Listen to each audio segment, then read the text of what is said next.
Ok, quiero centrarme entonces en tres personajes alrededor de esta historia. Aparte, por supuesto, del personaje central que es Jesús. Hay tres personajes de la historia. Uno es el ciego, ¿cierto? El que recibe el milagro. Otro grupo son los vecinos y los que vieron o sabían que era ciego. Eso dice.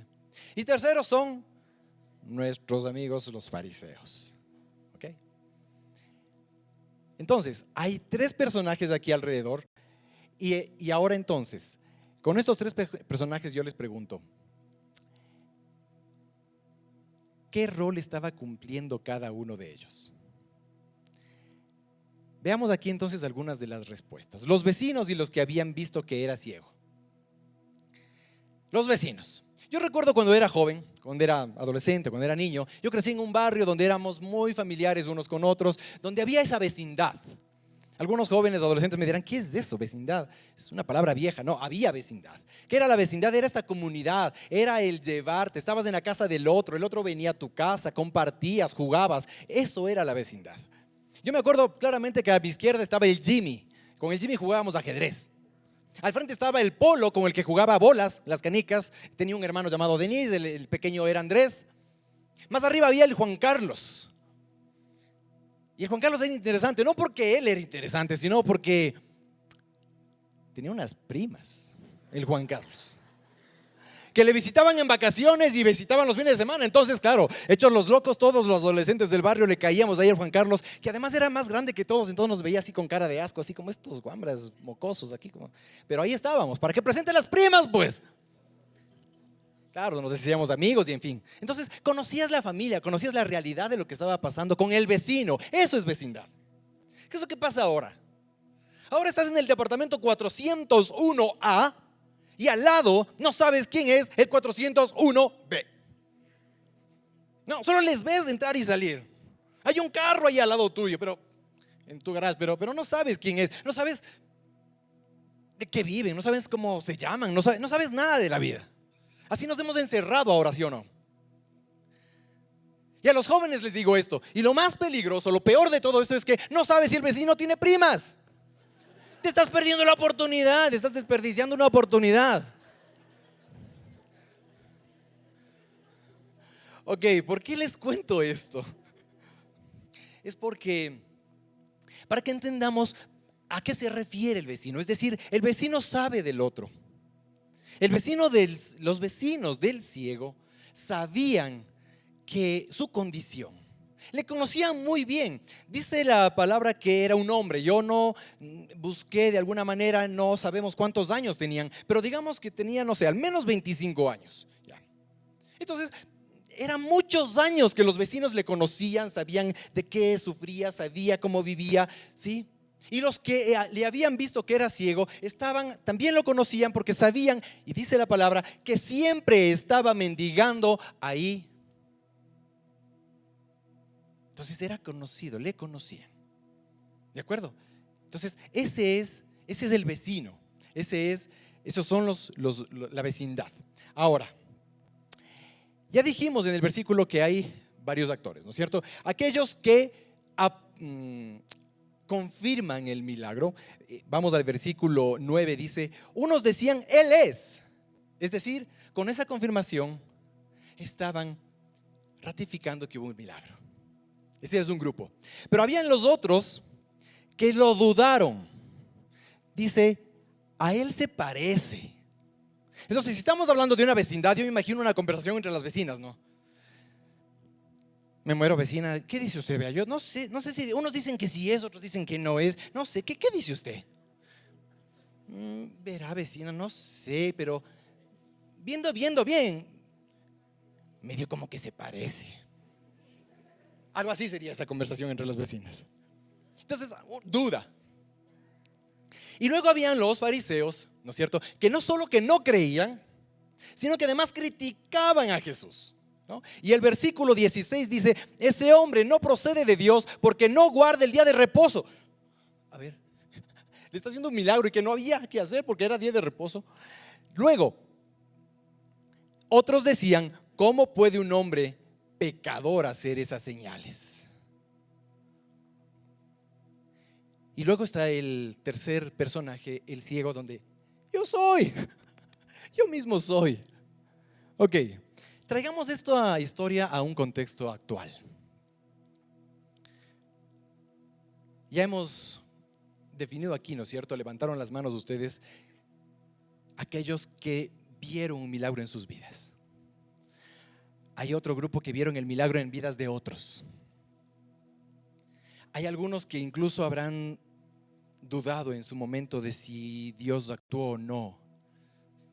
Espero que aquí no haya el tercer grupo de los fariseos. Eso sí, espero que no estén aquí. Pero la pregunta ahí es: ¿a qué equipo te juntas? De estos tres grupos, ¿a cuál tú perteneces? En definitiva, ¿vas a ver el milagro o vas a vivir el milagro? Y ese es el tema de la prédica. Pasado creo que 15 minutos recién les digo cuál es el tema de la prédica. Así que bienvenidos, buenos días, esta es la prédica de hoy día. ¿Vas a vivir el milagro o vas a ver el milagro? Ok. Permíteme entonces, acompáñame a Juan un poquito más adelante, Juan 11:1. Vamos a tomar otra bocanada enorme, no es enorme, pero grande de la palabra, así que prepárate. Juan 11:1 dice: estaba entonces enfermo uno llamado Lázaro de Betania, la aldea de María y de Marta su hermana. María, cuyo hermano Lázaro estaba enfermo, fue la que ungió al Señor con perfume, le ungió los pies con sus cabellos. Enviaron pues las hermanas para decir a Jesús: Señor, he aquí, el que amas está enfermo. Y yo les pido que este siguiente versículo lo guarden en su corazón. El versículo 4 dice: oyéndolo Jesús dijo: esta enfermedad no es para muerte, sino para la gloria de Dios, porque el Hijo de Dios sea glorificado por ella. Amén. Amén. Ok, acompáñame al versículo 11, por favor. Dicho esto, les dijo después: nuestro amigo Lázaro duerme, mas voy para despertarle. Dijeron entonces sus discípulos: Señor, si duerme, sanará. Pero Jesús decía esto de la muerte de Lázaro, y ellos pensaron que hablaba del reposar del sueño. Entonces Jesús les dijo claramente: Lázaro está muerto. O sea, ¿no entienden? Está muerto. ¿Ya? Más claro, más claro. Y me alegro por vosotros de no haber estado allí, para que creáis. Vamos a él. Dijo entonces Tomás, llamado Dídimo, que es el gemelo, a sus condiscípulos: vamos también nosotros para que muramos con él. Versículo 17. Vino pues Jesús y halló que hacía ya 4 días que Lázaro estaba en el sepulcro. Betania estaba cerca de Jerusalén, como a 15 estadios, y muchos de los judíos habían venido a Marta y a María para consolarlas por su hermano. Entonces Marta, cuando oyó que Jesús venía, salió a encontrarle, pero María se quedó en casa. Y Marta dijo a Jesús: Señor, si hubieses estado aquí, mi hermano no habría muerto. Mas también sé ahora que todo lo que pidas a Dios, Dios te lo dará. ¿No les parece un poco extraño, medio salido del contexto? Es decir, Señor, si hubiera estado aquí, mi hermano no habría muerto. Y hasta ahí podía haberse quedado el mensaje. Pero ella va un poco más allá y dice: yo sé, Señor, también sé que ahora que todo lo que pidas a Dios, Dios te lo dará. Cuando leí esto es como: ¿por qué dijo eso? ¿Cómo así dijo eso? Podría haberse quedado un poco antes, sin problema, pero está bien, quedémonos con eso ahí. Entonces Jesús le dijo: tu hermano resucitará. Versículo 24. Marta le dijo: yo sé que resucitará en la resurrección y en el día postrero. Le dijo Jesús: yo soy la resurrección y la vida. El que cree en mí, aunque esté muerto, vivirá. Y todo aquel que vive y cree en mí no morirá eternamente. ¿Crees esto? Le dijo: sí, Señor, yo he creído que tú eres el Cristo, el Hijo de Dios, que has venido al mundo. Habiendo dicho esto, fue y llamó a María, su hermana, diciéndole en secreto: el maestro está aquí y te llama. Entonces vamos al versículo 32. La parte dice: María, cuando llegó a donde estaba Jesús, al verle se postró a sus pies, diciéndole: Señor, si hubieses estado aquí, no habría muerto mi hermano. Como que se hubieran puesto de acuerdo, ¿no es cierto? Exactamente el mismo versículo. Si hubieras estado aquí, mi hermano no hubiera muerto.